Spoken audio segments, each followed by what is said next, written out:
Hola, buenas noches con todos. Por favor, me confirman si me escuchan para poder continuar. Sí, buenas noches, licenciada Sandra. Me saluda la señorita Luz.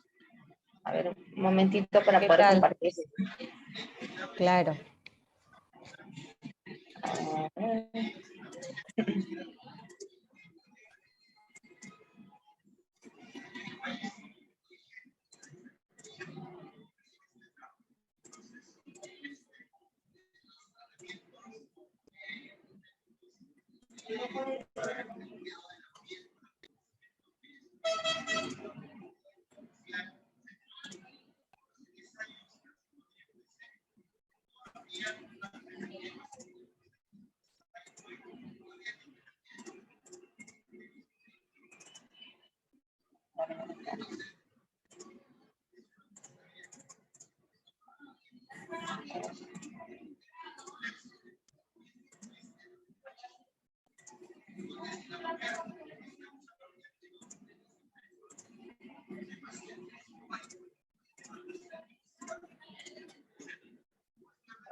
Ahora sí me pueden ver, licenciada.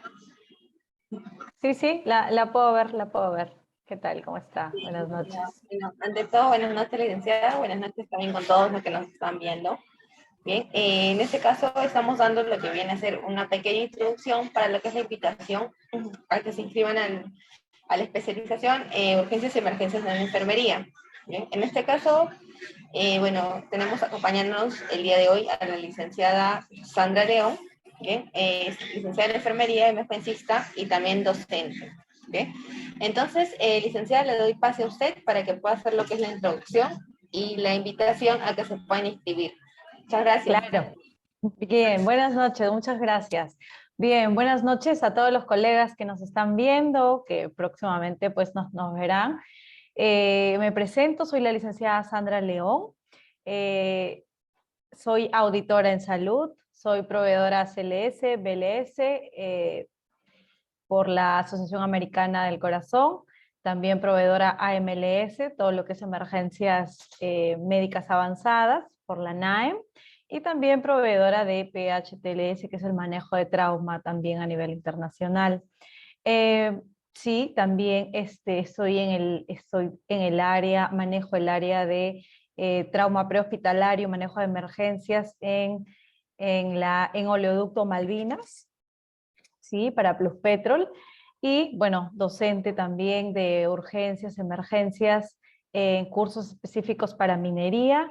Y bueno, con Rebagliati diplomados, que ya tenemos un poquito más de un año aproximadamente dictando el curso o los cursos de urgencias, emergencias para todo el personal de salud. Bien, el diplomado al que pues estamos haciendo un llamado, una invitación a todos ustedes colegas, es un diplomado de urgencias, emergencias y enfermería, ¿no? Básicamente, este diplomado tiene eh, algunos ítems muy importantes que, bueno, voy a mencionarlos o vamos a tocarlos en este momento, ¿no? Para eso voy a hacer una pequeña introducción, ¿no? Sabemos que el licenciado en enfermería, pues, es un profesional que puede estar inmerso en el desarrollo de múltiples funciones y en diversas áreas. Nosotros como enfermeros somos multifacéticos y gracias a Dios la salud es multifacética también. El área de enfermería es múltiple. Tú te puedes desarrollar en todos los aspectos, en todas las áreas habidas y por haber. Una de ellas es el área de emergencias, urgencias, emergencias, ¿no? Manejo de emergencias ya sea hospitalarias o prehospitalarias. Sin embargo, sabemos que el área de emergencia, esos espacios de emergencias y desastres son una parte complicada, son una parte compleja también, ¿no? Y que genera, por así decirlo, mayor responsabilidad en el personal de salud, ¿sí? Eh, Tenemos gran responsabilidad a nuestro cargo, ¿por qué? Porque el paciente que llega a ti, el paciente que acude a ti, es un paciente que está en riesgo su vida, o si no está en riesgo la vida, tiene la probabilidad de quedar con secuelas. Entonces tienes gran peso sobre tus hombros por cómo lo vas a abordar. en cada espacio o en cada atención o en cada patología que éste tenga, ¿no? Ahora, el licenciado en enfermería inmerso en el área de emergencias necesita una gran serenidad, ¿cierto? Ya que el manejo de este tipo de casos generalmente hacen liberar gran cantidad de estrés en nosotros, el personal de salud. Sin embargo, para poder manejar de la manera correcta, de una manera de calidad, una atención de calidad, este personal de salud, en este caso el licenciado de enfermería, necesita estar sereno, necesita estar tranquilo para poder afrontar todo el estrés que se maneja en estas áreas de emergencia y de urgencias, ¿no? Generalmente es un trabajo con ritmos muy frenéticos, porque puedes estar tranquila ahora, en este momento, 5 minutos más tarde te llegan 1, 2, 3, 4 y van cayendo todos los pacientes, ¿no? Generalmente el tino, la tranquilidad que uno debe tener para manejar este tipo de situaciones, este tipo de pacientes, es para brindar una atención de calidad al paciente, de todas maneras. ¿Por qué? Porque si tú te pones nerviosa o te estresas, no vas a poder darle o brindarle una atención de calidad a tu paciente. A la vez, recuerden que enfermería es el soporte, enfermería es la columna vertebral del equipo de salud, ¿no? A la vez cumplir las funciones, pues de acuerdo a protocolos específicos. Sabemos que en emergencias, urgencias, todo es un protocolo específico. No hay nada que tú vayas a hacer así que se te ocurrió, ¿no? Todo tiene un protocolo de manera específica. Ahora, es muy importante hacer una diferenciación. ¿Por qué? Porque cuando llegan al triaje de emergencia o de urgencia, todos los pacientes que llegan a este espacio quieren que los atiendas. Definitivamente, todos llegan desesperados por un punto en específico, ya sea por el papá, por el hijito, por la hermana, por la mamá, por X situaciones.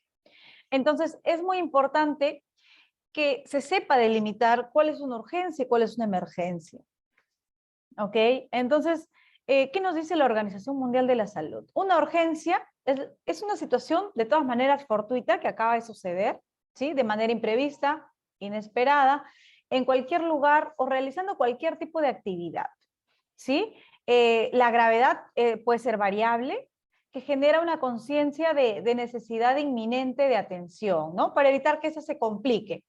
La atención se debe realizar pues dentro de las 2 a 3 primeras horas, ya que si no lo realizas dentro de este tiempo, el paciente sí se puede complicar y se va a convertir en una emergencia, ¿no?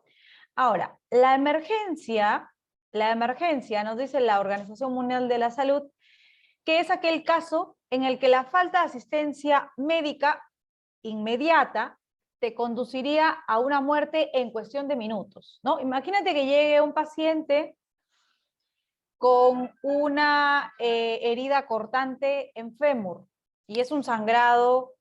Imagínense que se lesionó una arteria o la arteria femoral, ¿no? Ustedes saben que la hemorragia arterial es una hemorragia, una de las más complicadas, que en cuestión de 2 o 3 minutos el paciente puede fallecer, ¿no? Si es que no logras hacer la hemostasia y si no se logra atender al paciente, ¿no? Y peor aún si hablamos pues de una arteria femoral, que es una arteria de gran calibre, una arteria muy grande, que pues sería en cuestión de 2 o 3 minutos el fin del paciente, la descompensación de este paciente, ¿no? Entonces, tengamos bien claro la diferencia de urgencia y emergencia. La emergencia pues es in situ, por ejemplo, un paro cardiorrespiratorio. Si tú no lo atiendes en pasado, si tú no lo tienes automáticamente, el cerebro va a dejar de recibir oxígeno, ¿no? Sin embargo, se sabe, pues, los minutos de platino, los minutos de oro, que ya pasado el cuarto minuto, el cerebro sin oxígeno empieza a tener daño cerebral, y llegado al minuto 9 o 10, este cerebro ya deja de funcionar y es una muerte cerebral. Entonces, lo que quiere decir que un paro cardiorrespiratorio tú no lo puedes dejar pasar o no lo puedes dejar como una urgencia, como segunda prioridad, ¿no? Estaría dentro de tus prioridades, de emergencia y de atención rápida e inmediata. Ahora, la emergencia definitivamente tiene características especiales, ¿no? O específicas. Una de ellas es que hacen peligrar la vida del paciente, ¿sí? De algún órgano o parte esencial del organismo, a no ser que pues instauren medidas terapéuticas con rapidez. Esta comporta un riesgo, un elevado riesgo vital, ¿sí? El problema desencadenante aparece de manera súbita, ¿ok? La atención debe ser al menos, o debe ser en menos de 1 hora como máximo, ¿cierto? Ahora, lo que sí hay que tener en cuenta, colegas, es que la emergencia, o toda emergencia, toda patología catalogada como una emergencia, debe requerir o requiere al final una hospitalización en la unidad de cuidados intensivos. ¿Por qué? Porque no sabemos cuánto tiempo este paciente pasó sin oxígeno, no sabemos si este paciente se descompensó, si hubo daño de algún órgano, si en un futuro cercano, llámese minutos, horas, va a necesitar intubación. Entonces, o va a necesitar algún procedimiento complejo, que simplemente en la hospitalización no lo vas a poder hacer. Ahora, si es una atención o si es una emergencia o urgencia prehospitalaria, la atención la vas a tener que hacer in situ, ¿ok? Y vas a tener que trasladar a este paciente al hospital contigo, ¿no? Hablamos, por ejemplo, de una parada cardíaca presenciada por ustedes en la calle, en la casa, ¿no? El personal que atiende situaciones de emergencia requiere formación específica de todas maneras. Aquel personal o aquel colega, enfermero, técnico de enfermería o cualquier profesional de la salud que esté inmerso en el área de emergencias, en el área de urgencias, en el área de atención de trauma, necesita capacitarse. ¿Por qué? Porque necesitas actuar con toda la rapidez específica, con toda la serenidad, y necesitas conocer muchos protocolos para que haga sinergia con todo el equipo de salud y la atención esta que le brindas a tu paciente sea oportuna y sea de calidad. Esa es la idea. ¿Ok? Esa es una de las características específicas. Ahora, sabemos que en Perú hay una norma técnica para emergencias, ¿no? Es una norma técnica ya realizada hace algunos años, ¿sí? Y vamos a manejarnos o vamos a regirnos de acuerdo a esas, eh, a este documento, a esta norma técnica, ¿ok? Es la norma técnica de emergencia 042, ¿sí? Volumen 1, en donde nos va a dar generalmente de manera muy específica algunas pepitas que tú deberías de conocer para el manejo de tu emergencia, ¿no? Hay cosas que de repente desconocemos, pero con esta norma técnica vamos a tener un poquito más de visión, ¿ok? Aquí, bueno, la norma técnica nos habla de prioridades de emergencia. Nos habla de 4 prioridades, ¿ok? Generalmente cuando hablamos de estas prioridades, o de la prioridad 1, hablamos de una gravedad súbita extrema, ¿sí? Es aquel paciente pues con alteración repentina, ¿sí? Con alteración repentina, crítica, con alteración repentina y crítica, que en el estado de salud presenta un riesgo inminente de muerte y que requiere atención inmediata en sala de reanimación y shock trauma. Recordemos que de acuerdo a la complejidad de tu hospital, de tu centro de salud, del lugar donde tú laboras, deberíamos de tener sala de reanimación y shock trauma. Más adelante vamos a comentar y también les voy a hacer saber más o menos un poquito la distribución que debería tener los espacios de emergencia en donde ustedes están. ¿Ok? De acuerdo a la prioridad de manera específica. Ahora, la prioridad 1 es aquella emergencia en todo el sentido de la palabra, en toda la extensión de la palabra, en la que la tienes que atender ya mismo, ni bien cae en tus manos, ni bien cae en tu servicio, en tu área de emergencia, tú lo atiendes, dejas lo demás, atiendes. ¿Sí? La prioridad 1 es la gravedad súbita extrema. Ahora, también hablamos de una prioridad 2, que es una urgencia mayor. ¿Sí? Son pacientes portadores de un cuadro también repentino, agudo, es decir, que se acaba de suscitar, con riesgo de muerte o complicaciones serias, ¿no? Cuya atención debe realizarse en un tiempo de espera no mayor o igual de 10 minutos a su ingreso. Serán atendidos en consultorios de emergencia. Más adelante les voy a comentar más o menos cuáles serían las patologías de prioridad 1 y prioridad 2 para poder tenerlos en cuenta. Prioridad 3 es una urgencia menor, es un paciente pues que no representa riesgo de muerte ni secuelas invalidantes. y serán atendidos en tópico de emergencia, ¿ok? Teniendo en cuenta la priorización de los casos de prioridad 1 y 2. Ahora, prioridad 4 es una patología aguda común.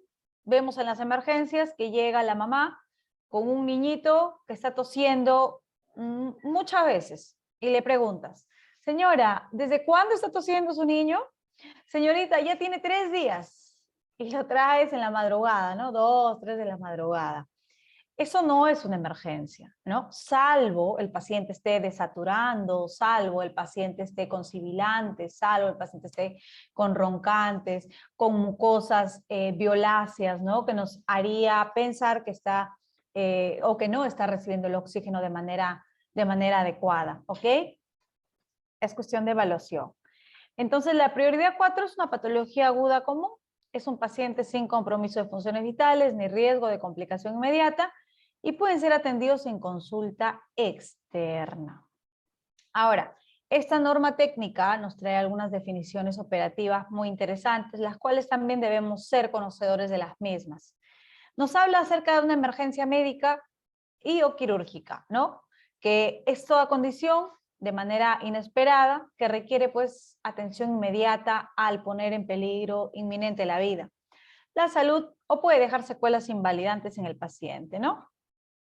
Aquí generalmente están los pacientes calificados con prioridad 1 y 2. Ahora, red de servicio de emergencia. ¿Qué entendemos por red de servicio de emergencia? Generalmente hablamos del conjunto de servicios por el cual está compuesto la emergencia, por el cual está organizado, ¿no? Según capacidad resolutiva, vuelvo a repetir, interconectados por redes viales y una comunicación oportuna, que establecen una relación muy funcional con el servicio de mayor capacidad y resolución, pues a fin de asegurar una atención progresiva en el paciente de la emergencia. Sala de observación, ¿sí? Es un área del servicio de emergencia para la permanencia de corta estancia, ¿ok? Y obviamente para el tratamiento del mismo, para el tratamiento del paciente, ¿sí? Y la reevaluación y observación permanente del paciente. Aquí van a estar, o vamos a tener a los pacientes con prioridades 1 y 2, ¿sí? Y recordemos que el área de observación es aquella área en la que el paciente solo debe permitir o debe permanecer no más de 12 horas. ¿Ok? A veces, sí, es cierto, nuestra realidad es diferente. A veces los pacientes por falta de camas, ¿no? Por falta de espacio, permanecen en la observación ya más de 12 horas. Sin embargo, la norma técnica y lo ideal, vuelvo a repetir, lo ideal sería pues que tu paciente a las 12 horas o se da de alta o se pasa al servicio al servicio específico al que necesita, ¿no? Servicio de emergencia, vamos a ver que el servicio pues es una unidad orgánica o funcional en los hospitales de baja complejidad encargado de brindar atención médico-quirúrgica de emergencia de manera oportuna, vuelvo a repetir, permanente durante las 24 horas del día. Nada que cerramos porque nos vamos a almorzar o porque ya regresamos. No, ¿no? Sabemos que hay que turnarnos, hay que hacer pequeños turnos para que la emergencia no se quede sin personal de salud. ¿Ok? Obviamente también de acuerdo al nivel de complejidad. El tópico de emergencia sabemos pues que es el área del servicio de emergencia destinada a la atención, evaluación, diagnóstico y tratamiento de pacientes con daños de prioridad 2 y 3. Ahora, respecto a estos tópicos, estos pueden ser diferenciados, ¿no? De acuerdo a la demanda y al nivel de complejidad del establecimiento. Hemos visto en algunas clínicas, hemos visto en algunos hospitales, ¿no? En los que hemos trabajamos, que hay tópico pediátrico, ¿no? Tópico geriátrico, tópico de adultos, varones, adultas mujeres, ¿no?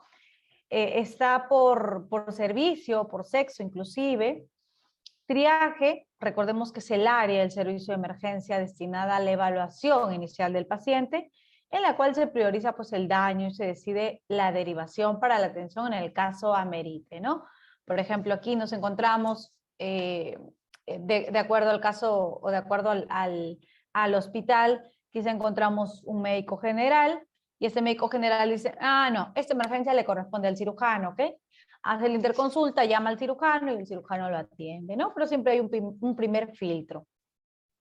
Ahora, unidad de reanimación y shock trauma es el área del servicio de emergencia destinada a la evaluación, al diagnóstico, al tratamiento inmediato de los pacientes que presentan daños de prioridad 1. Aquí están pues los pacientes con paradas cardíacas, pacientes que han sido afectados por arma blanca, por balas, por ejemplo, ¿no? Pacientes traumatizados, pacientes con traumatismos, con múltiples traumatismos.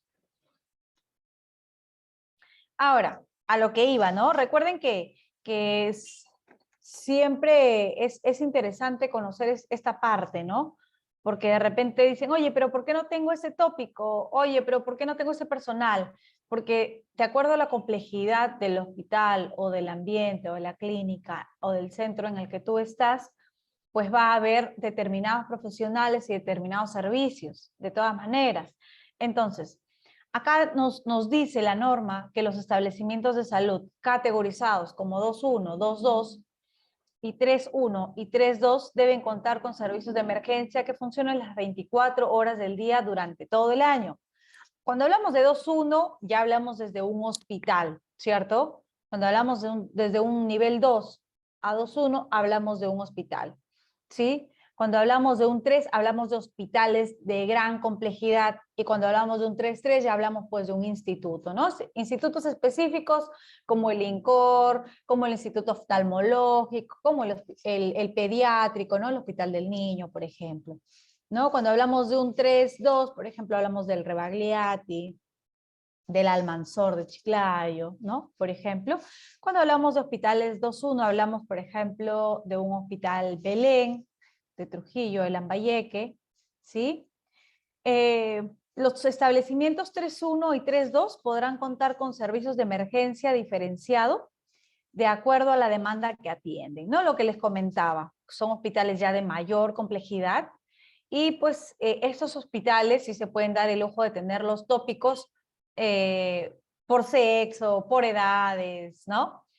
Ahora, los establecimientos categorizados como 1-4, de acuerdo a su demanda y a la accesibilidad de la población a servicios de mayor complejidad, podrán contar con un área funcional de atención de emergencia.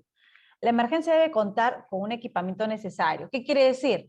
Que este 1-4 es un centro de salud con internamiento, con camas de internamiento. Por ejemplo, en la ciudad de Chiclayo tenemos, en la ciudad de Lambayeque tenemos el centro de salud de Íllimo, el centro de salud de Pimentel, tenemos el centro de salud Toribia Castro de Lambayeque, por ejemplo, que son 1-4, y que tienen internamiento, ya sea para las puérperas, para los bebés, y para pacientes pues, que se quedan para tratamientos endovenosos y observación, ¿no? Entonces, ese es un 1-4, ese es un centro de salud, que es un centro de salud con un ambiente con internamiento, ¿no?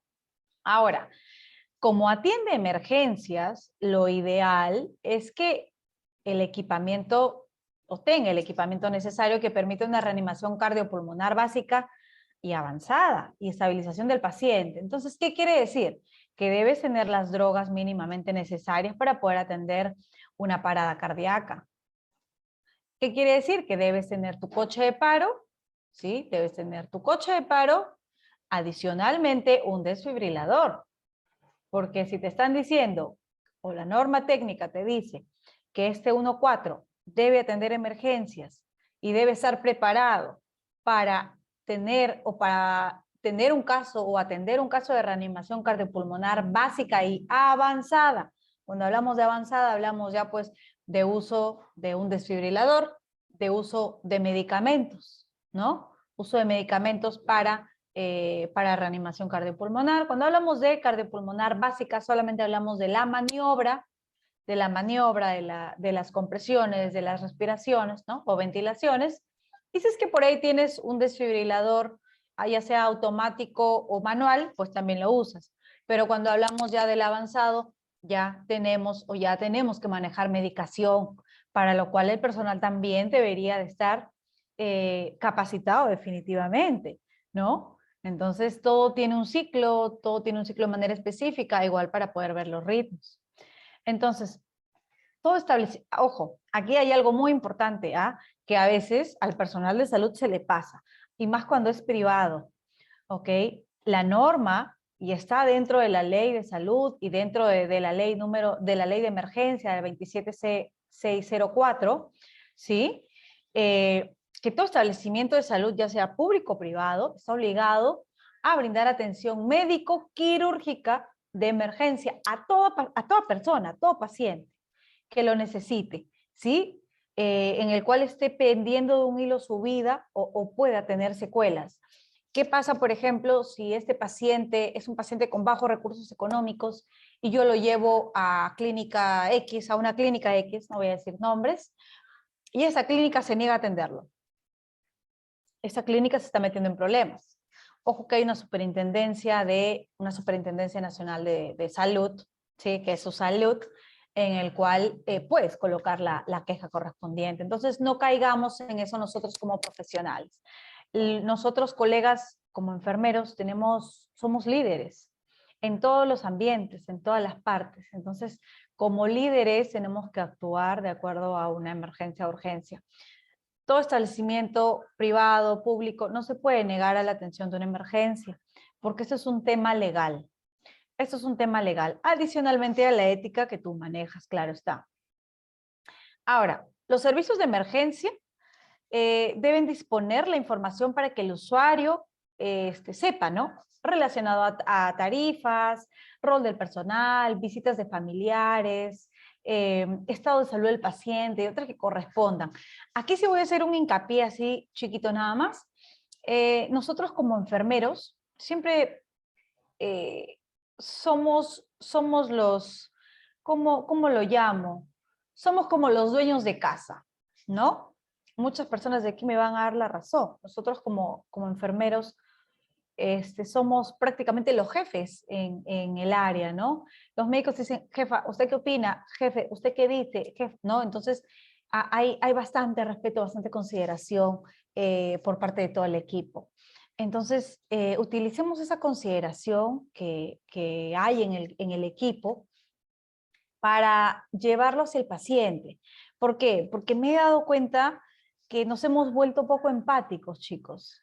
Siempre lo digo, puede ser el estrés, de repente el mismo hecho de estar en el área de emergencia, que es pesado, que es estresante, que te llega de repente un paciente grave, otro paciente grave, y no paran, y toda la noche estamos en movimiento. Es terrible estar en la emergencia, ¿no? Sin embargo, cuando tú haces las cosas con amor, tú lo que esperas es dar calidad de atención al paciente.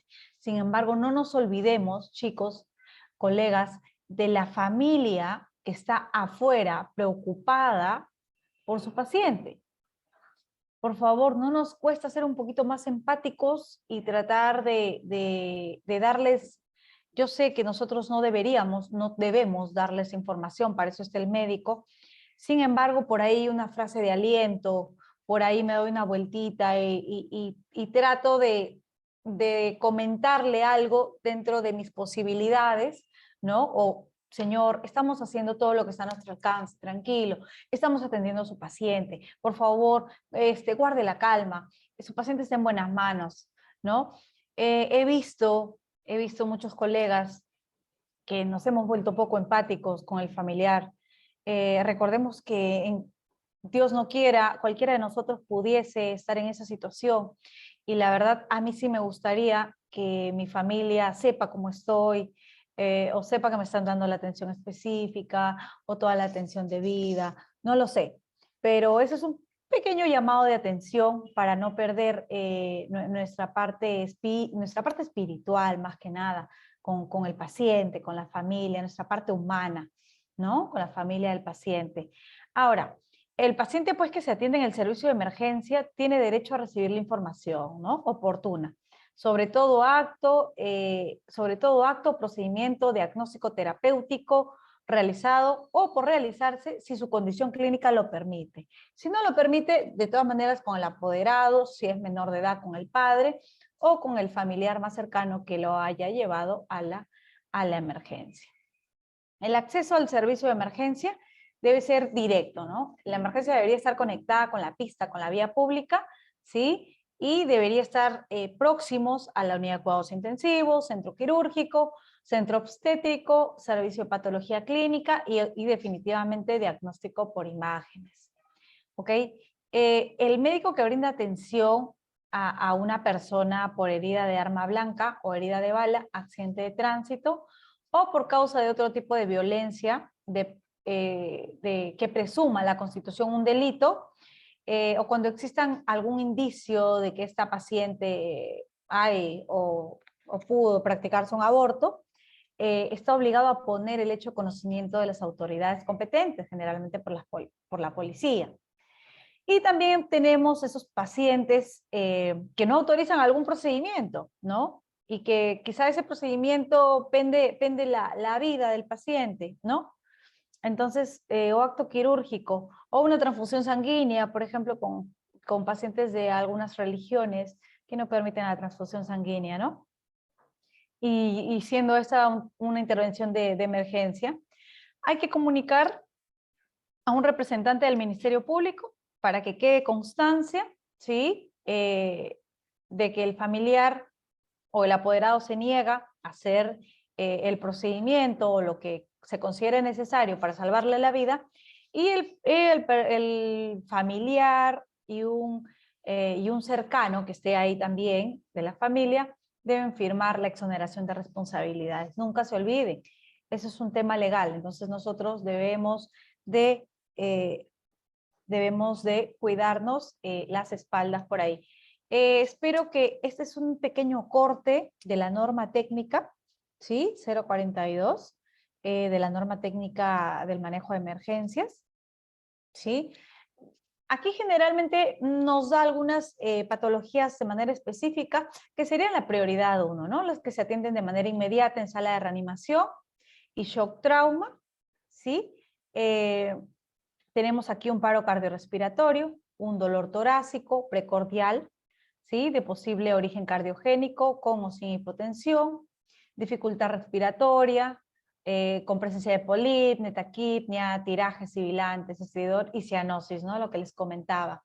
Tenemos aquí el shock hemorrágico, cardiogénico, distributivo y obstructivo, arritmia con compromiso hemodinámico de posible origen cardiogénico, hemorragia profusa, obstrucción de vías respiratorias altas, inestabilidad hemodinámica, ya sea hipotensión, shock, crisis hipertensiva, y paciente inconsciente que no responde a estímulos, ¿no? Aquí tenemos también a pacientes con traumas severos, como tenemos víctimas de accidentes de tránsito, quemaduras mayor al 20% de la extensión superficie corporal, caídas de altura, 2 o más fracturas de huesos largos, heridas de bala, arma blanca, sospecha de un traumatismo vértebro-medular, evisceración, amputación con un sangrado no controlado, ¿no? Y el TEC, el famoso TEC, estatus convulsivo, sobredosis de drogas, alcohol, con presencia definitivamente de depresión respiratoria. Ingesta de órganos fosforados, algunos ácidos, álcalis, ¿no? Que llamamos pues intoxicación o envenenamiento, ¿no? Ya a descifrar ahí por ustedes. Signos y síntomas de abdomen agudo con descompensación hemodinámica. Signos y síntomas de embarazo ectópico roto, quiere decir que la paciente está sangrando como no se imaginan, y pues es una hemorragia interna, es una prioridad, no es una emergencia. Y signos vitales anormales, ¿no? A saber por qué. Y acá evidenciamos la prioridad 2, ¿no? Pacientes que nos decía la norma técnica que deben ser atendidos en un tiempo no mayor o igual a 10 minutos desde que llegan a nuestras manos. ¿Ok? Aquí tenemos a pacientes con frecuencia respiratoria mayor o igual de 24 por minuto, crisis asmáticas, un paciente con diabetes mellitus descompensada, cuando hay presencia de hemóptisis, ¿sí? Hemóptisis, signos y síntomas de abdomen agudo, convulsiones recientes en paciente consciente, dolor torácico, ¿sí? No cardiogénico, arritmias, por ejemplo, paciente con trastorno del sensorio, hipotonía muscular, hernia umbilical o inguinal incarcerada, signos y síntomas de descompensación tiroidea, fiebre, desprendimientos de retina, ¿ok? Síntomas y signos de cólera, deshidratación aguda, sin descompensación hemodinámica y una hematuria macroscópica, ¿no? Ese es algunas de las alteraciones o patologías que podríamos considerarlas como prioridad 1 y 2. Ahora, ya sabiendo esta pequeña introducción, de conocimiento ustedes la norma técnica de manejo de emergencias, para conocimiento de ustedes, el diplomado que se va a dictar, ¿sí?, a lo largo de estos 7 meses tiene un temario que consta de 7 módulos, ¿no? Este temario está dividido, ¿sí?, en 7 módulos. El primer módulo en el que vamos a manejar urgencias cardiovasculares, en el segundo módulo urgencias respiratorias, en el tercer módulo urgencias neurológicas, en el cuarto módulo urgencias como hipoglucemias e hiperglucemias. En el módulo 5 vamos a manejar el proceso de transfusión de sangre, el manejo de hemoderivados, a la par inmunodeficiencias. En el módulo 6 vamos a ver las lesiones por radiaciones ionizantes, electricidad y rayo, ¿no? Que de todas maneras en la ciudad no son muy comunes. Sin embargo, en la parte de la periferia, en la parte de minería, los que manejamos el tema de minería, oleoductos, sí vemos ese tipo de casos, ¿no? Bastantes casos, ¿sí?, cuando hay temporada de lluvias. El módulo 7, que es el manejo de traumatismos, ¿no? Ahora, voy a hacer así una pequeña introducción, ¿sí?, del primer módulo, así ligero, en el cual vamos a comentar los puntos que vamos a tocar en el primer módulo y en los demás módulos también, los temas que vamos a manejar de manera general, ¿ok? Y ya con el pasar del tiempo y el manejo de los módulos los iremos desglosando, ¿no? Vamos pues a tocar primero el tema de urgencias cardiovasculares. Ese es nuestro primer módulo, ¿no? Cuando hablamos de urgencias cardiovasculares, hablamos generalmente en América Latina suponen aproximadamente el 10% de todas las urgencias y son cada vez más numerosas, dado el creciente y progresivo la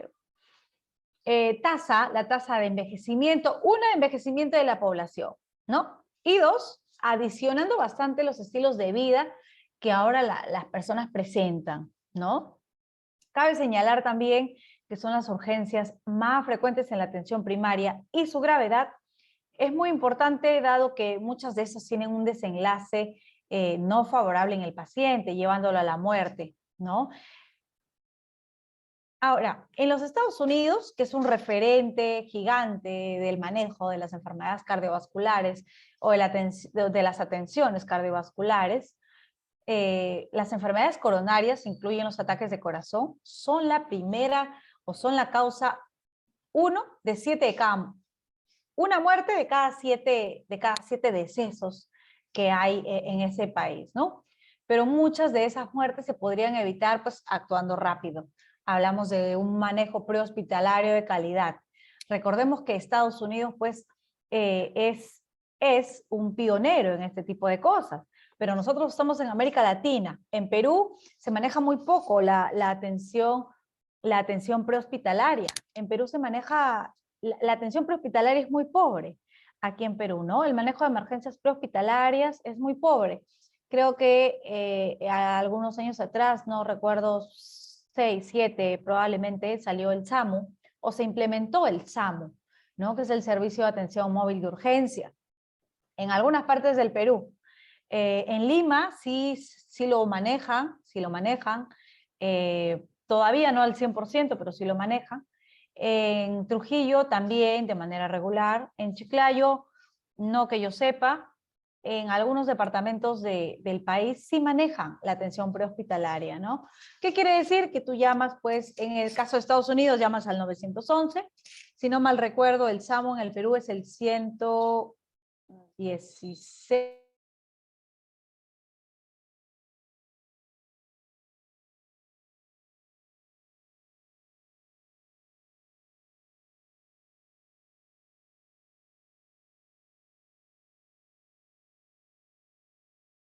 Tu casa, te estabiliza y con las mismas se lleva al hospital más cercano. Esa sería la idea, ¿no? Ahora, cada año alrededor de 635.000 personas en los Estados Unidos tienen un nuevo ataque al corazón. Y alrededor de 300.000 tienen un ataque recurrente, ¿no? Recordemos que hay enfermedades al corazón, como el infarto, bueno, en este caso ya no sería agudo, porque el infarto agudo de miocardio es la primera vez, y cuando ya es infarto 2, infarto 3, ya es un ataque recurrente, ¿no? Tenemos alrededor de 300.000 personas con este tipo de ataques. Y ahora en España, pues, que hablamos de Europa, en las enfermedades cardiovasculares llegan a más de 125.000 personas cada año, siendo el infarto agudo de miocardio la primera causa de mortalidad de personas de mayores de 60 años, ¿no? Ahora, cuando hablamos, pues, de este primer módulo, ¿sí?, de emergencias, urgencias cardiovasculares, de todas maneras, en el manejo ya de este módulo vamos a ver cuál es una urgencia y cuál es una emergencia. Generalmente, todo cuando hablamos del corazón es generalmente una emergencia, ¿no? Ahora, los temas a tratar los hemos distribuido de esta forma: infarto agudo de miocardio o infarto de miocardio, insuficiencia cardíaca, emergencia hipertensiva, tromboembolismo pulmonar, arritmias, como arritmias y paro cardiorrespiratorio, síndrome aórtico, síndrome coronario y shock cardiogénico. ¿Qué vamos a ver de todos estos temas que voy a ir mencionando? ¿Qué vamos a saber o qué vamos a tocar? Vamos a tocar la fisiopatología, ¿sí? Para saber cómo es que se suscitan, cómo es que ocurren, dónde específicamente ocurre, ¿no? Hay que saber por conocimiento, pues, ¿no? Los síntomas, ¿sí? Saber diferenciar los síntomas. ¿Qué vamos a aprender aquí? Saber diferenciar los síntomas de cada uno de ellos para que cuando los tengamos en la emergencia los sepamos reconocer, ¿sí? Y le podamos dar la atención que este paciente necesita. ¿Cuáles son los síntomas, signos? ¿Y cuál es el tratamiento de manera específica? Recordemos, pues, que el tratamiento de todas maneras es médico. Sin embargo, nosotros debemos de conocer el tratamiento a dar. ¿Por qué? Porque imagínate que te digan, es un posible infarto agudo de miocardio, tiene dolor en el pecho, tiene un dolor retroesternal muy fuerte. Por favor, aplícale tramadol, ¿no? Aplícale tramadol 100 miligramos. Ya. Ahora, el tramadol es un medicamento, ¿sí? Si nos vamos analizando el medicamento, por ejemplo, el tramadol es un medicamento que genera náuseas, que genera vómitos, lo que puede hacer que este paciente se descompense, ¿no? Entonces, si tú dices, doctor, ¿qué le parece si le colocamos subcutáneo? ¿No? Subcutáneo tiene menor probabilidad de que este paciente genere náuseas y vómitos y mayor malestar a que cuando lo colocas endovenoso o intramuscular, ¿no?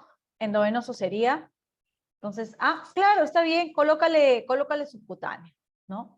Ya, ok, ya sabes cuál es el tratamiento y sabes cuál es la vía de la medicación, ¿no? Ojo que en la emergencia hay que estar un pie adelante de todos, ¿sí? Tú como enfermera, nosotros como enfermeros debemos tener todo a la mano.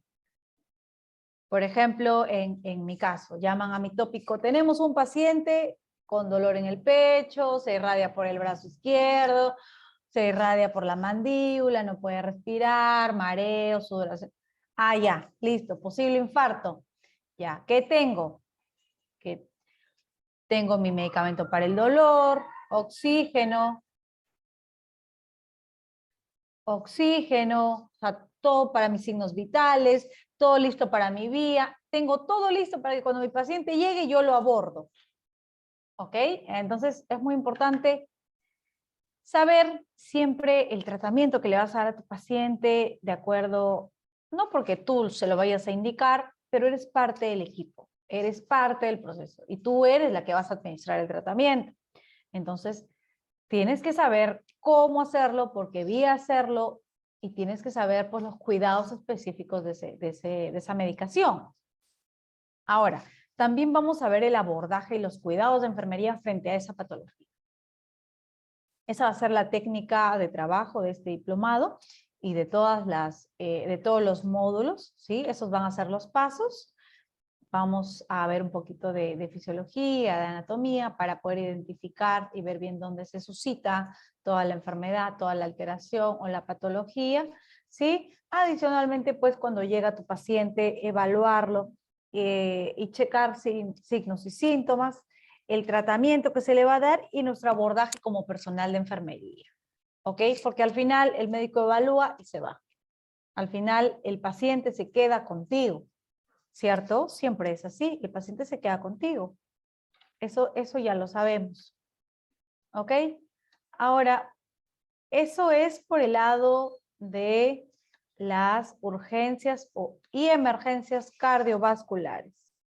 Ahora, en las emergencias o urgencias respiratorias, vamos a ver obstrucción de la vía aérea, ¿sí? Vamos a ver uno base, por ejemplo, una obstrucción de la vía aérea por cuerpo extraño. Algunos pacientes llegan a tu emergencia o algunos pacientes en el prehospitalario los tienes. Imagínate que este es también en un restaurante, este es en la calle, por ahí alguien se atragante, ¿no? Presencia de hemóptisis, parada respiratoria, insuficiencia respiratoria, síndrome de distrés respiratorio, asma aguda grave y enfermedad obstructiva pulmonar. ¿Ok? Bien. Dentro de las urgencias neurológicas, o emergencias neurológicas, tenemos la presencia de los pacientes con coma, la hemorragia subaracnoidea, hemorragia intracerebral espontánea, estatus convulsivo, infecciones del sistema nervioso central, como una meningitis, por ejemplo, crisis miasténica, ¿no? Aquel paciente que de la nada está tranquilo, está comiendo, y de la nada los músculos se le paralizan. ¿Sí? De la nada los músculos se le paralizan. Es una urgencia, ¿sí? Es una emergencia. En su momento es una emergencia, porque imagínate que este paciente esté deglutiendo. ¿Sí? Esté deglutiendo y justo a la mitad de la deglución todos los músculos se paralizan. Ese paciente se puede aspirar y se puede morir. ¿Ok? Encefalopatías metabólicas y vamos a ver cómo realizar un proceso de neuroprotección en un paciente que ya está con toda la alteración y con todas las patologías neurológicas.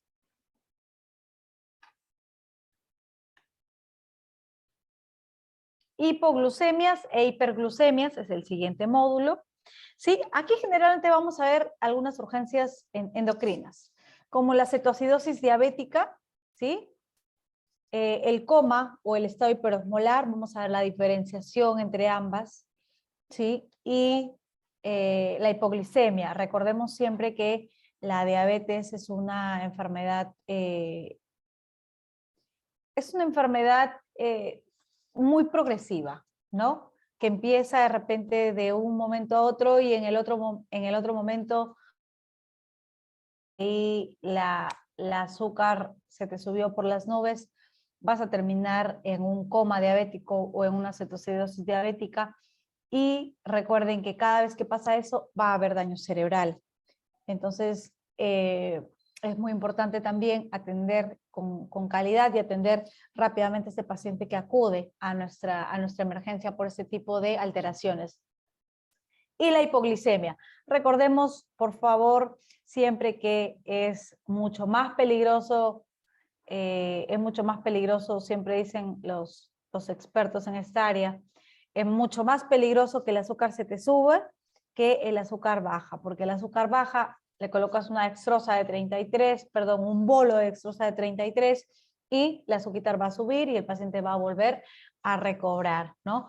o le das de beber, en caso estuviese este paciente despierto, le das de beber dextrosa, le das de comer chocolate, este paciente se va a activar automáticamente. Pero en el caso de la diabetes, en el caso de que suba más la glucosa, es más complicado, ¿no? Porque sube la glucosa o baja la glucosa, por ambos lados hay daño cerebral. Igual en los bebés. En los bebés es al revés, por ejemplo.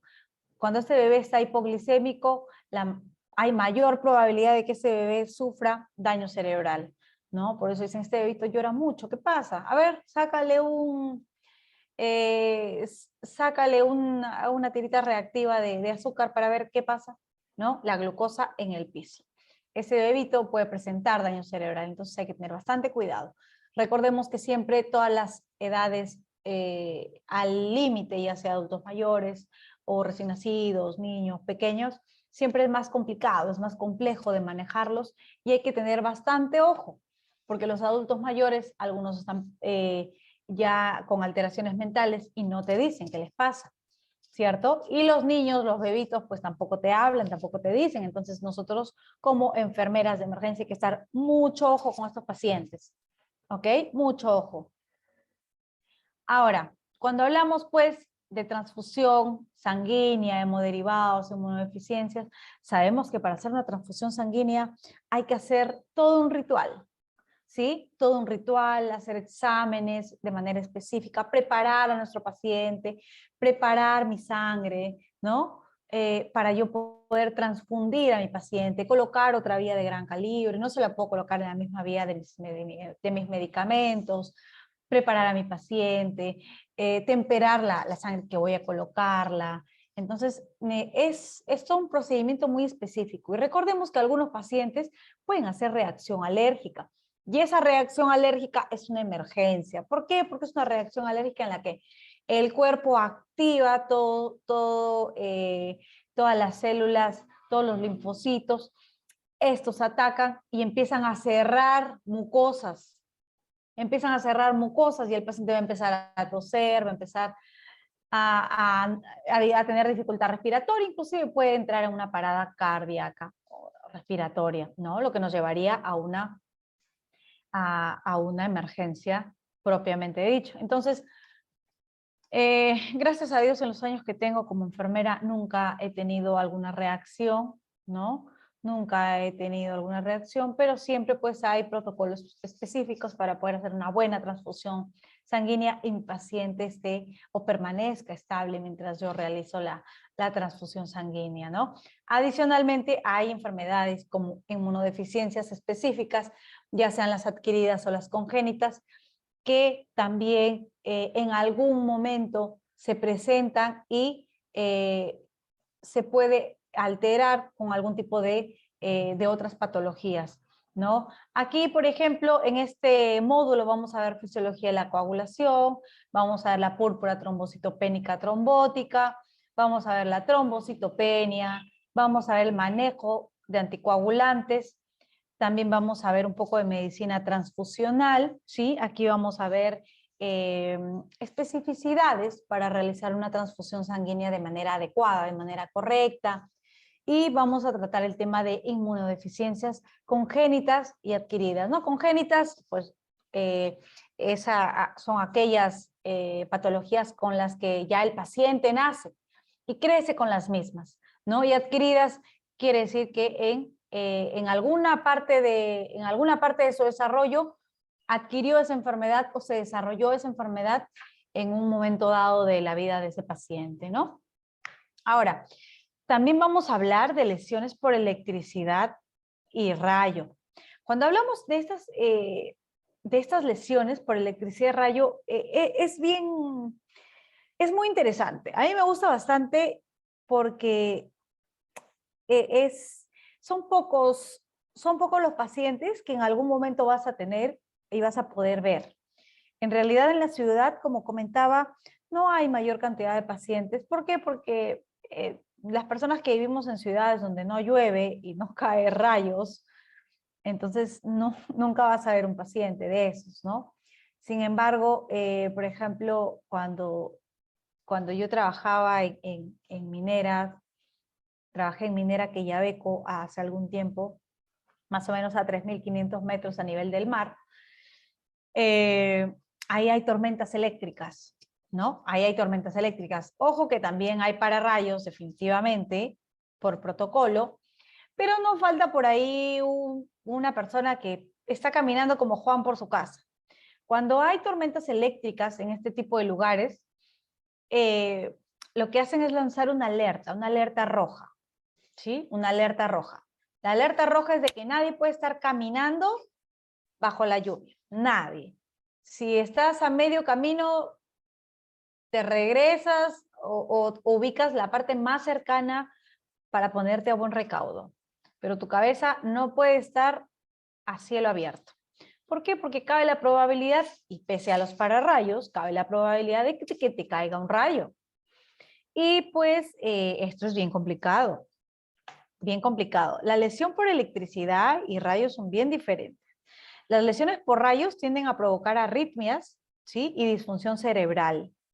A diferencia de las lesiones eléctricas de fuentes que tienden a causar quemaduras en la piel y la lesión de tejido interno, ¿no? Se sospecha de lesiones por rayos si los pacientes se encuentran inconscientes o amnésicos después de la tormenta. Aquí hay algo bien característico. Cuando hablamos de una quemadura por electricidad, también hay tipos, ojo, que es de acuerdo a los voltios, ¿sí? De acuerdo a los voltios de cada aparato o de lugar en donde estés. Cuando hablamos la lesión por electricidad es bien característica. La lesión por electricidad y de rayo, ambas son internas. La de rayo también puede verse afuera. La electricidad es una quemadura que tiene entrada y salida. ¿Ok? Que tiene entrada y salida. ¿Qué quiere decir? Que generalmente entra por las manos y sale por los pies. Ahora, las quemaduras en las manitos son bien características. Es como un hoyo, como si la piel de las manitos, como si te han cortado el dedo. Así se queda la quemadura por electricidad. ¿Sí? La quemadura por electricidad generalmente es como un cráter, se devuelve como un cráter en los deditos y se evidencia alrededor como una grasita blanca, ¿sí? Adicionalmente, la quemadura por electricidad, en su trayecto de entrada y salida, causa quemaduras, pero no sabes dónde, ¿no? No sabes dónde causó la quemadura. Entonces puede ser en algún órgano interno, puede ser en alguna víscera, en alguna parte de la piel. Entonces generalmente este paciente por quemadura eléctrica debería de terminar en una unidad de cuidados intensivos y debería de terminar escaneado para ver si hay daño en los órganos. Ojo, también hay la quemadura eléctrica en la que la cantidad de voltios hace que este paciente se prenda a fuego. Por ejemplo, cuando trabajé en una planta eléctrica que manejan voltios pues de manera muy extrema, tuvieron un paciente, yo no estuve, eso lo comentaron, hubo un paciente en el que, como es una planta eléctrica que daba luz para toda una ciudad gigante, lo que hacen esas plantas eléctricas, primero pues bajan la energía para poder manipular algo. Este chico creo que estaba sin guantes y por ahí se había equivocado por ahí se había equivocado, no había bajado la energía. Este chico se quemó vivo. Entonces la electricidad, de acuerdo a los voltios, es que tienes una quemadura sencilla, una quemadura interna o simplemente te prendes fuego, ¿no? En ese entonces ya no puedes hacer nada. Ahora, cuando hablamos de una quemadura por rayo, generalmente el rayo se va al corazón y al cerebro, que son sus órganos diana, generalmente. En algún momento el rayo tiene entrada y salida también. Un porcentaje de al menos, por ejemplo, de 10, 3, 3 o 4 sobreviven, pero sobreviven en algunos casos con secuelas, porque hay daño cerebral. Si es que no te provocó un paro cardíaco y te mató en el acto, claro está, ¿no? Generalmente la quemadura por rayo es bien delicada, hay muy pocos sobreviven para contarlo, ¿no? Si bien es cierto, cuando trabajamos en minería, cuando trabajamos en lugares de ese tipo, aprendes un poquito a manejarlo, ¿ok? Es muy interesante, sí, pero es muy lamentable ver a los pacientes en esas condiciones, porque las condiciones, chicos, son muy poco agradables. No es una quemadura normal como las que ustedes o las que estamos acostumbradas a ver de agua, ¿no? En las que tienen la piel inflamada, la piel acartonada, negrita, de acuerdo al tipo de quemadura. No, este es un paciente, la verdad, un poco indescriptible, en algunos casos irreconocibles, ¿no? Sin embargo, vamos a ver el manejo de estos pacientes, vamos a ver la fisiopatología de cómo giran los rayos, generalmente para que ustedes sepan, ¿no? Cuando es un trueno, cuando es un relámpago, ¿no? Para poder saber, en algún momento, como les dije, la enfermería, la salud es muy amplia, en algún momento de repente quieren ir a trabajar en minería, quieren ir a trabajar en oleoductos, entonces este tipo de diplomados, este tipo de manejos de protocolos te van a ayudar bastante porque ya te vas con una base, ¿sí? En realidad, en muy pocos cursos, en muy pocos diplomados, la verdad yo no los he visto, que se dicte alguno de los módulos este tipo de manejo. Entonces, como ya hay el manejo, la experiencia por ahí, es un poquito más sencillo de poder tocarlo, de poder abordarlo, ¿no? Nada como algo que te cuenten, a nada como hacerlo, como tenerlo, como verlo y como haberlo realizado, ¿no? Siempre lo he dicho, ¿no? El tema de emergencias es full práctica, es full manejo, full adrenalina.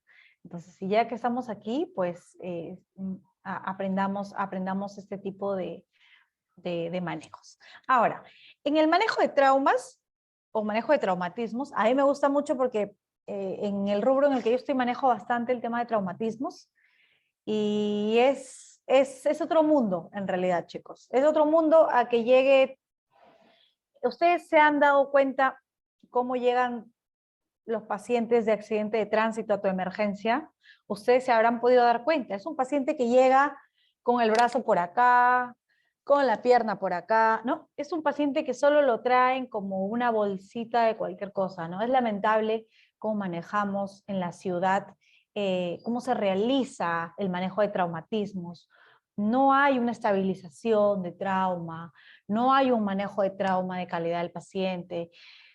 Sí, imagínate que es un paciente que acaba de tener un latigazo, ¿no? Ese paciente puede tener daño cervical y tú simplemente lo sacas, lo llevas y lo mueves como un muñequito, ¿no? Como un muñequito lo llevan y lo traen en la camilla. Ustedes se imaginan las secuelas que puede tener ese paciente.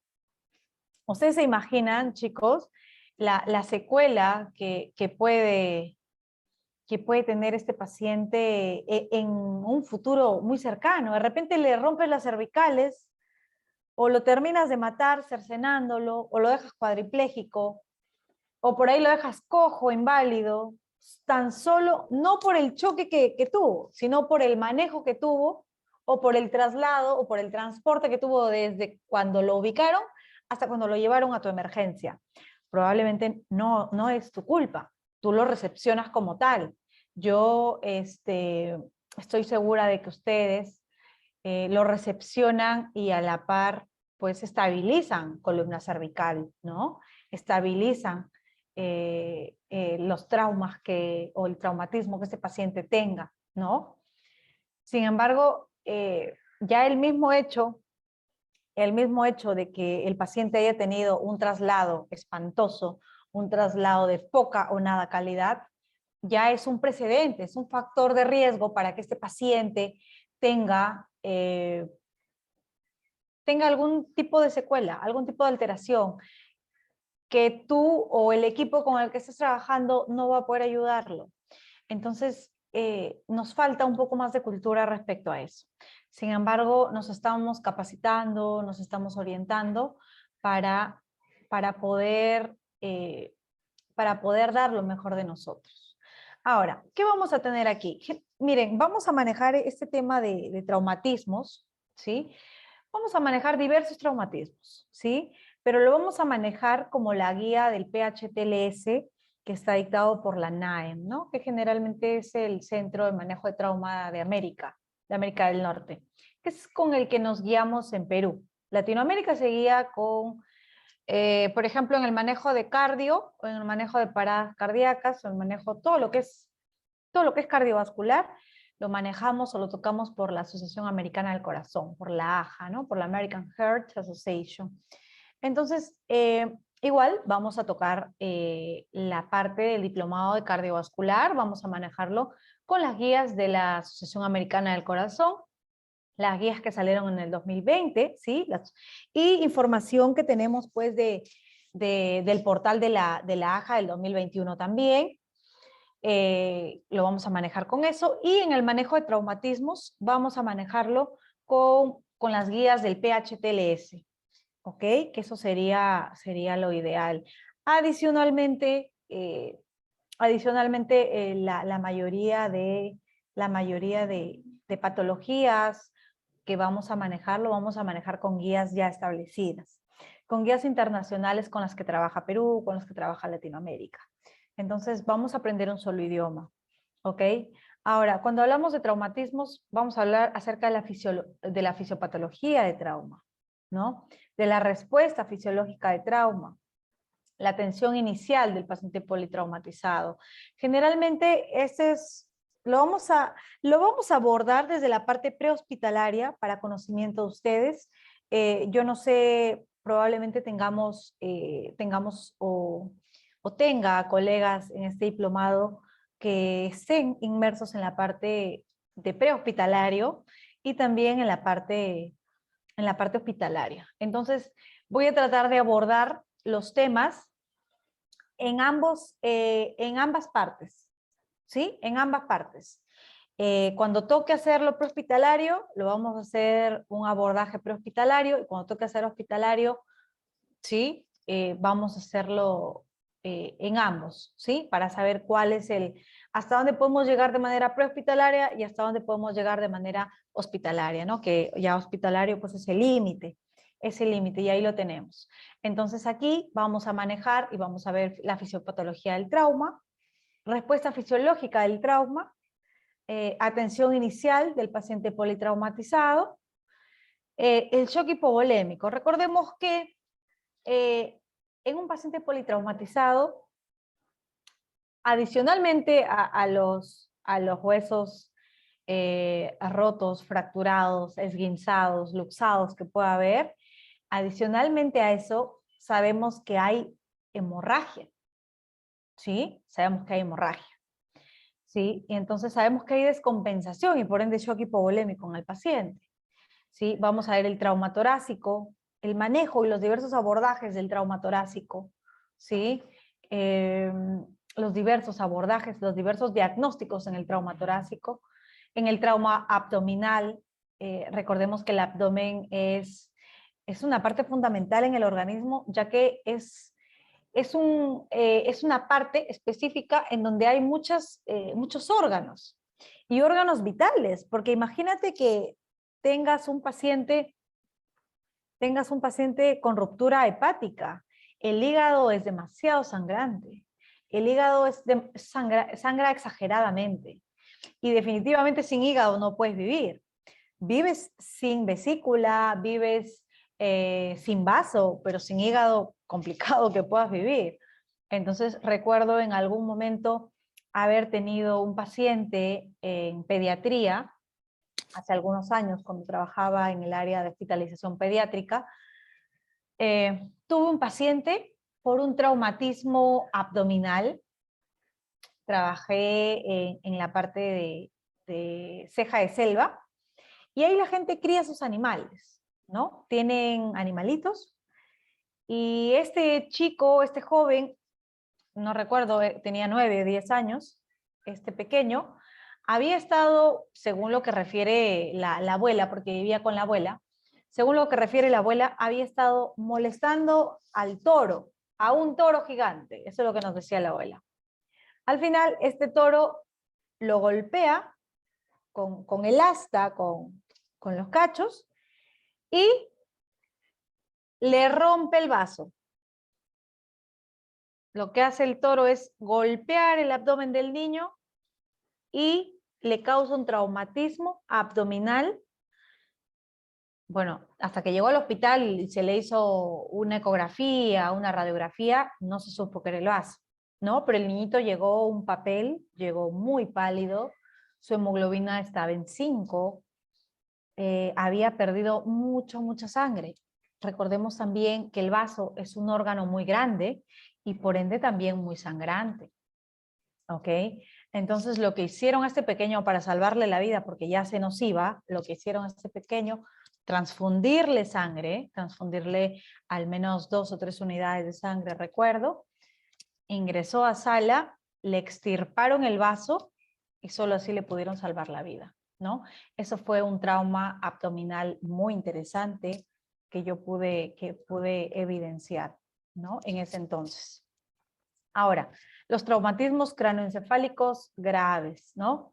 Recordemos que es el pan de cada día, ¿cierto? Todos los que trabajamos en la emergencia vemos y manejamos con pena. A mí, la verdad, me causa un poco de nostalgia atender a esos pacientes, porque son pacientes, ustedes saben, chicos, que cuando el cerebro o cuando hay daño cerebral, la probabilidad de que regrese, el paciente a como era antes o que regrese a un tema normal, está bien complicado. Yo la verdad he tenido pacientes que lamentablemente inclusive han terminado en muerte cerebral, ¿no? Y el tema está en cómo le dices al paciente, cómo llegas al familiar, perdón, cómo llegas al familiar. Adicionalmente que le tienes que decir o mencionar el tema de la donación de órganos, ¿no? Entonces, adicionalmente a eso, también vamos a tocar el tema de la donación de órganos como muerte encefálica y lo vamos a catalogar como una emergencia. ¿Por qué? Dirán, licenciada, pero ¿por qué una muerte encefálica? Muerte encefálica es que ya el paciente está muerto, ¿no? Ya está con muerte cerebral. ¿Por qué lo vamos a catalogar como una emergencia? Está catalogado dentro de las emergencias, según algunas guías, porque recordemos que este paciente, con el pasar de las horas, ese cerebrito o ese corazón, perdón, que está todavía latiendo de a pocos, va a ir bajando y en algún momento, en algunas horas, este paciente va a dejar de tener 0 funciones vitales. Y los órganos, ¿sí? Los órganos que podrían ser donados, en este caso si la familia acepta, ya no van a servir. Entonces es catalogado como una emergencia a la cual la tienes que atender, es un paciente al cual tienes que intubarlo, conectarlo a un ventilador mecánico para que los órganos se mantengan frescos. Hasta que la familia te diga, sí, dono, sí vamos a donar o no voy a donar, déjalo ahí nada más, o sí vamos a donar. En caso te diga sí vamos a donar, es una emergencia, ¿ok? Porque vas a conectar a tu paciente a un ventilador mecánico y le vas a proporcionar oxígeno a esos órganos. ¿Ok? También vamos a ver trauma de pelvis y extremidades, ¿sí? Y traumatismos faciales, definitivamente. Entonces, aquí en el manejo de trauma hay bastante información por rebanar. Es un tema muy interesante. Todos los temas que vamos a tocar van a tener una peculiaridad. Vamos a abordarlos desde la fisiopatología, las características de cada patología. Vamos a aprender cómo vamos a abordarlos de manera hospitalaria y prehospitalaria. Y vamos a ir concientizados de la función que tiene enfermería. Recordemos, y vuelvo a repetir, la enfermera, el enfermero es líder en el campo, es líder.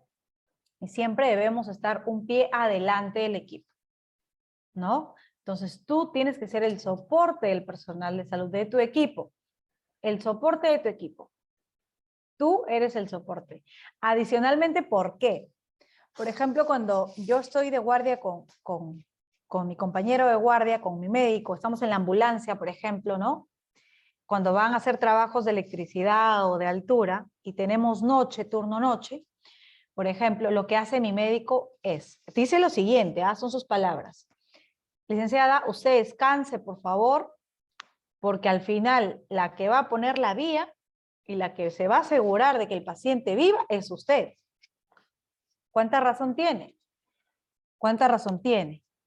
Porque imagínate que tú como enfermero no le puedas colocar la vía o no le atines. Yo sé que hay pacientes que llegan muy chocados. Yo he tenido pacientes muy chocados, en donde no evidencias vía. Y pinchas y pinchas, y mucho más si es un niño.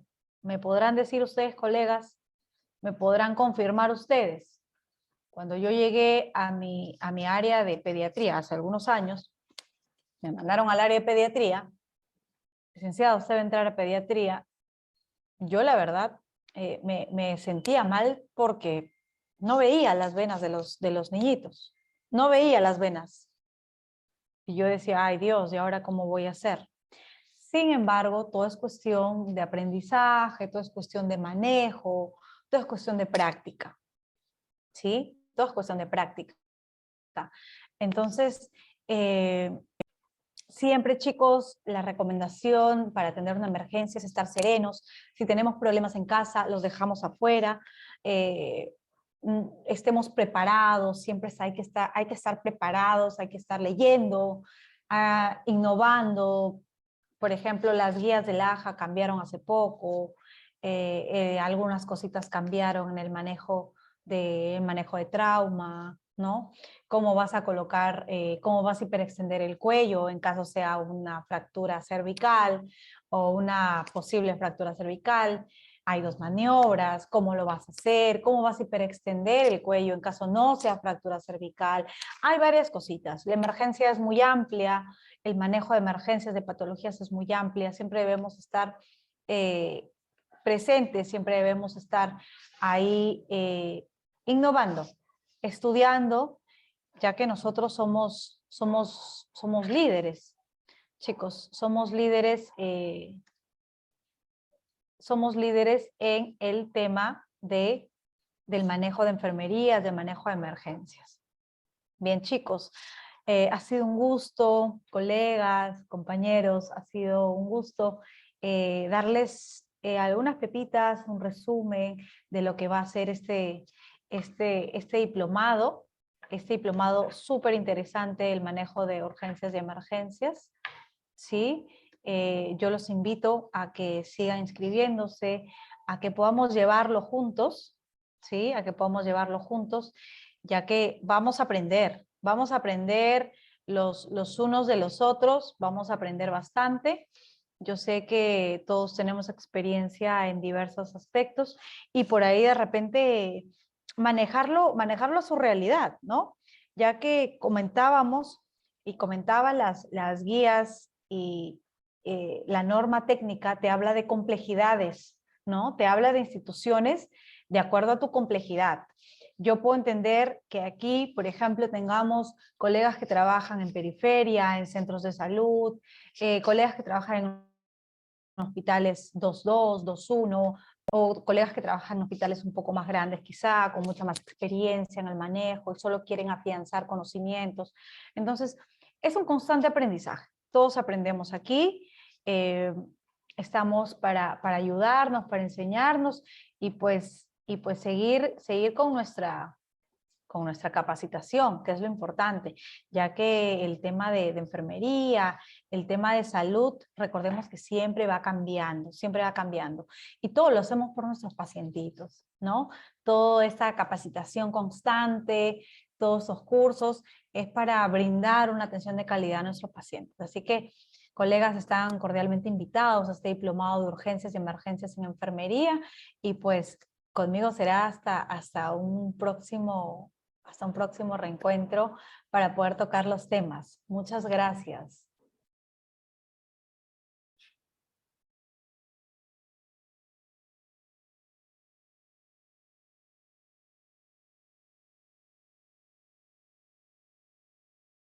Sí, muchas gracias, licenciada, también muchas gracias a todos. Como dice la licenciada, los estamos invitando con esta pequeña introducción a que se puedan inscribir a la especialización Urgencias y Emergencias en Enfermería, que estará a cargo de la licenciada Sandra León. Bien.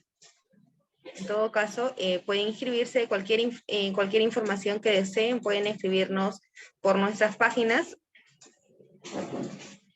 Eso sería todo entonces con nosotros. Que tengan buen día, buenas noches, hasta luego.